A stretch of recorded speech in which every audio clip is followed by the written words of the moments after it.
Thank you, Mr. Chair. I'll be speaking on items B, C, D and E. I ask that item D be taken seriatim for voting only. D, seriatim for voting. Please proceed. Thank you, Mr. Chair. Mr. Chair, these items have a history in this place. Back in February this year, immediately following the publication of 2 of these petitions online, I moved an urgency motion in the council chamber that read as follows. The Brisbane City Council immediately removed the petitions titled Ban LGBTIQ+ programs from Brisbane City Council libraries, with the principal petitioner Peter Hayden of Runcorn that closes on 13 June 2020, and titled Adult Entertainment is Not Suitable for Children, with the principal petitioner Wendy Francis of Mitchelton that closed on 31 January 2020 from the council petition process. The urgency motion also said that the Lord Mayor personally issue a public apology to the LGBTIQ+ community on behalf of the Brisbane City Council for any offence and hurt caused by the publication of these petitions via the Brisbane City Council website. Mr. Chair, this motion was voted down by the LNP as a block. Not one LNP councillor in this place, nor the Lord Mayor, thought that these petitions should be removed from the council website, and not one of them thought that the Lord Mayor should issue a public apology to the LGBTIQ+ community on behalf of Brisbane City Council for the publication of these petitions on the council website. Mr. Chair, here we are 6 months later, and as a result of these petitions not being removed by the Lord Mayor at that time, we are here again to debate them. What has happened with 2 of these petitions is shameful. The fact that they were allowed to be published on the council website in the first place is shameful, and the hurt and distress they have caused to the LGBTIQ+ community is unacceptable. The fact that residents of this city felt that they had to launch counter petitions to these offensive petitions is a sad indictment on the way this council handles matters that they classify as potentially offensive. Let's be very clear, the petitions were offensive, and the Lord Mayor and Council's response to date is offensive. These petitions made inaccurate and offensive statements about the LGBTIQ+ community. One of the petitions claimed drag is highly offensive to females. Another petition links the Safe Schools program to pedophilia. Among other claims and demands, an apology from the council for allowing drag queens to read books to children. The Lord Mayor of this city, Adrian Schrinner, when asked why council was allowing petitions that included offensive language against his own guidelines, said, and I quote, "This is obviously a subjective matter." This was never a subjective matter. The council guidelines state that petitions must be respectful, decorous and temperate, and not contain any language which is offensive or likely to be offensive to any member of the public. This council failed the LGBTIQ+ community when it came to these petitions and failed to protect one of the most vulnerable groups of people in this city. I've stated these facts before and I'm going to state them again. Research tells us that members of the LGBTIQ+ community are twice as likely to experience anxiety disorders, 3 times as likely to experience affective disorders such as depression and social phobias, 5 times more likely to experience major depressive episodes, and up to 14 times more likely to attempt suicide. Mr. Chair, these health outcomes are directly related to experiences of stigma, prejudice, discrimination, and abuse on the basis of being LGBTIQ+.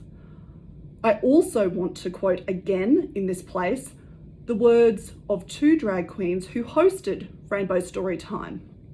And I quote, "To see such contempt and hatred directed at our community is shocking. Knowing that the platform generating such hate has been organised and promoted by our elected leaders creates fear and mistrust in our community. We want to work together towards a city that is free and equal in opportunity, and where rights and well-being of LGBTI people are valued. Accordingly, we ask that you recognise these petitions breach BCC guidelines and the law." Mr. Chair, Labor believes in free speech, not hate speech and vilification. These petitions cross the line, and the LGBTIQ+ community deserves better, and Brisbane deserves better from this council. Arising from these petitions, Mr. Chair, was also a referral to the Human Rights Commission and a joint public statement on the petition titled "Ban LGBTIQ+ programs from Brisbane City Council libraries" has been released. It reads as follows. A petition was lodged with the Brisbane City Council in January 2020 concerning LGBTI events and Rainbow Storytime. A vilification complaint concerning the content of this petition was lodged by drag performers and accepted by the Queensland Human Rights Commission. The person who wrote the petition and the drag performers had a meaningful discussion facilitated by a trained conciliator at Queensland Human Rights Commission. During this discussion, we came to understand each other's personal history and perspectives. We found a way to connect through our differences. After this process, all parties came to realise the importance of having these laws that protect them against harm caused by vilification and stated the need for greater awareness of these laws. The petitioner requests the harm that was caused by his petition and apologised to the performers and to the LGBTI community. More broadly, he now realises that offence was caused and that was not his intent. He said he became initially worried about whether an LGBTI program could be safe after reading online material about safe schools.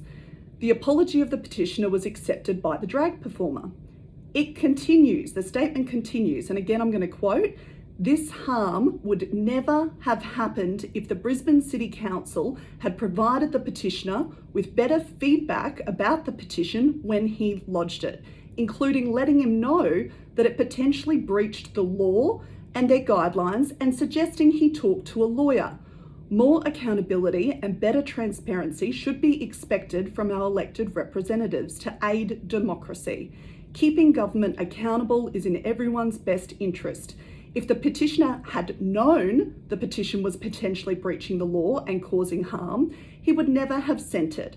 Both the petitioner and the drag performers call for better communication and more responsibility for compliance with existing vilification and human rights laws to be exercised by the Brisbane City Council at the time of lodging petitions." Could not have said it better myself. Which brings me to the outcome that we are voting on today, Mr. Chair. The response ultimately from Council is that Drag Queen Storytime will continue in our city libraries. Labor fully supports this position, and it appears the LNP now do as well, despite not making that known for over 6 months when first given the opportunity. Instead, they chose to let this play out through the media, the Human Rights Commission, in the community and online, causing unnecessary distress, hurt and offence.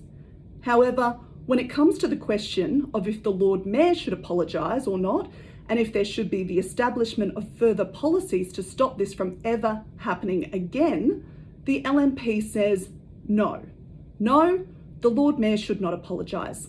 And no, we will not take any further steps to stop this from happening again. No further policies or procedures will be enacted, no accountability, and once again, complete disregard for the thousands of residents who have stated their support for the LGBTIQ+ community via Council's own petition process.